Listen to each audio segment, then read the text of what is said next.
ದುರಂತ. ಕರ್ನಾಟಕ ರಾಜ್ಯದಲ್ಲಿ ಆ್ಯಕ್ಟ್ ಇದೆ, ಕನ್ನಡಕ್ಕೋಸ್ಕರವಾಗಿ ಒಂದು ಕಾಯ್ದೆ ಇದೆ. ಆಮೇಲೆ ಕನ್ನಡಿಗರಿಗೆ ಆದ್ಯತೆ ಸಿಗಬೇಕು ಉದ್ಯೋಗದಲ್ಲಿಂತ.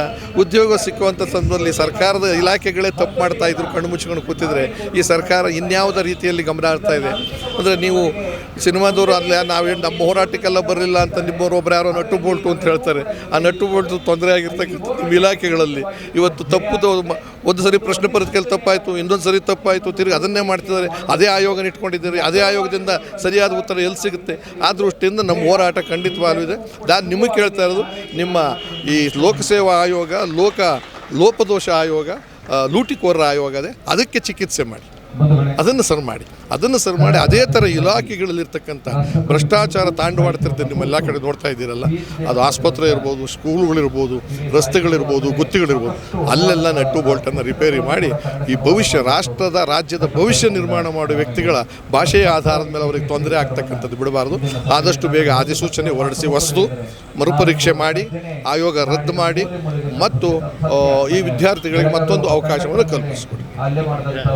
ಬಿಜೆಪಿ ಸರ್ಕಾರಕ್ಕೆ 40% ಕಮಿಷನ್ ಆರೋಪ ಮಾಡಿದ್ರು, ಗುತ್ತಿಗೆದಾರರು 60% ಕಮಿಷನ್ ಅಂತ ಇದು ಮಾಡ್ತಾರೆ. ಇದ್ರ ಬಗ್ಗೆ ನಾನು ಹೇಳಿರೋದು, ಈ ಸರ್ಕಾರ ನಿರಂತರವಾಗಿ ಗುತ್ತಿಗೆನಲ್ಲಿ ಆಪಾದನೆ ಇದ್ದೇ ಇದೆ. ಇಷ್ಟರ ಮಟ್ಟಿಗೆ ಕಲುಷಿತವಾಗಿ ಪರ್ಸೆಂಟೇಜ್ ಈ ರೀತಿ ಹೋಗ್ತಿದೆ ಅಂತ ಅಂದಾಗ ಈ ರಾಜ್ಯ ಸರ್ಕಾರದಲ್ಲಿ ಅಧಿಕಾರ ಮಾಡ್ತಕ್ಕಂಥವ್ರಿಗೆ ಯಾವುದು ಕಣ್ಣಿಲ್ವಾ, ಕಿವಿ ಇಲ್ವಾ, ಮಾತಾಡೋಕ್ಕೆ ಅಂದರೆ ಇದ್ರ ಬಗ್ಗೆ ಎಲ್ಲ ಎಚ್ಚರಿಕೆ ವಹಿಸಬೇಕಾದ್ದು ಬಿಟ್ಟು ನಿಮ್ಮ ಅಸ್ತಿತ್ವಕ್ಕೆ ನೀವು ಜಗಳ ಆಡಿಕೊಂಡು ಬೀದಿ ಜಗಳ ಥರ ನಾನು ಮುಖ್ಯಮಂತ್ರಿನ ನೀನು ಮುಖ್ಯಮಂತ್ರಿನ, ಈ ಮಂತ್ರಿಮಂಡಲದಲ್ಲಿ ನಾನು ಇರ್ತೀನ ನೀನು ಇರ್ತೀರಾ, ರಾಜಣ್ಣ ಅವರು ಒಂದು ಮಾತಾಡ್ತಾರೆ, ತಿಮ್ಮಪ್ಪ ಇನ್ನೊಂದು ಮಾತಾಡ್ತಾರೆ, ಇವ್ರು ಇನ್ನೊಂದು ಮಾತಾಡ್ತಾರೆ, ಅದನ್ನೆಲ್ಲ ಬಿಟ್ಟು ಈ ಅವ್ಯವಸ್ಥೆಯನ್ನು ಸರಿ ಮಾಡ್ಕೊಳ್ಳಿ ಅಂತ ಹೇಳ್ತೀನಿ.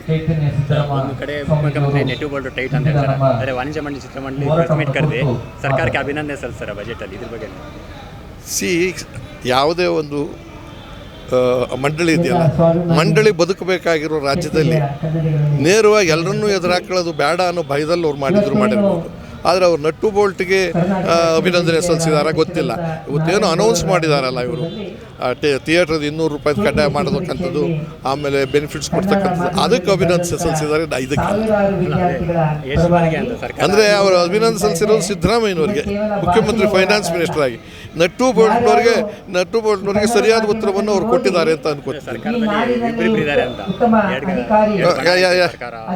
ಎರಡು ಬಣ ಅಲ್ಲ, 3-4 ಬಣ ಇದೆ. ಆ ಬಣವನ್ನೆಲ್ಲ ಸರಿ ಮಾಡಿಕೊಂಡು ಇನ್ನೂ 3 ವರ್ಷಗಳ ಕಾಲ ಯಾರಾದರೂ ಮುಖ್ಯಮಂತ್ರಿ ಆಗಿ ನಮಗೆ ಅದು ಮುಖ್ಯ ಅಲ್ವೇ ಅಲ್ಲ. ಒಳ್ಳೆಯ ಆಡಳಿತ ಕೊಡ್ತಕ್ಕಂಥ ವ್ಯವಸ್ಥೆಯನ್ನು ರೂಪಿಸಿಕೊಳ್ಳಿ, ಜಗಳ ಬಿಟ್ಟು. ಸಿದ್ದರಾಮಯ್ಯವರು ಕನ್ನಡ ಕಾಲೇಜು ಸಮಿತಿ ಅಧ್ಯಕ್ಷರಾಗಿ ಸಾಕಷ್ಟು ದಿನ ಹೋರಾಟ ಅದೇ ದುಃಖ ಆಗ್ತದೆ. ಸಿದ್ದರಾಮಯ್ಯನಂತವ್ರು ಒಂದು ಕಡೆ ಕನ್ನಡದ ಬಗ್ಗೆ ಆ್ಯಕ್ಟ್ ಮಾಡ್ತಾರೆ, ಕನ್ನಡದ ಬಗ್ಗೆ ದುಡ್ಡು ಕೊಡ್ತಾರೆ, ಇನ್ನೊಂದೇನೋ ಮಾಡ್ತಾರೆ. ಇಂಥ ಕಡೆ ಅದು ಯಾಕೆ ಕಣ್ಣು ಮುಚ್ಕೊಂಡಿದ್ದಾರೆ ಅಂತ ಅಂದರೆ, ಅವ್ರು ಎಲ್ಲೋ ಒಂಥರ ತಮ್ಮ ಜಾಗದ ಅಸ್ತಿತ್ವ ಉಳಿಸ್ಕೊಳ್ಳೋ ಗಮನದಲ್ಲಿ ಇದನ್ನು ಮರ್ತಿದ್ದಾರೆ ಅನ್ಸುತ್ತೆ. ಅದನ್ನು ಬಿಟ್ಟು ಇದನ್ನು ಮಾಡಿ ಅಂತ ಕೇಳ್ತಾರೆ. ಅಸ್ತಿತ್ವ ಉಳಿಸ್ಕೊಳ್ಳಿಕ್ಕೆ ಸರ್ಕಾರ ಜನರು ಮರ್ತೋಗಿದೆ ಗ್ಯಾರಂಟಿ.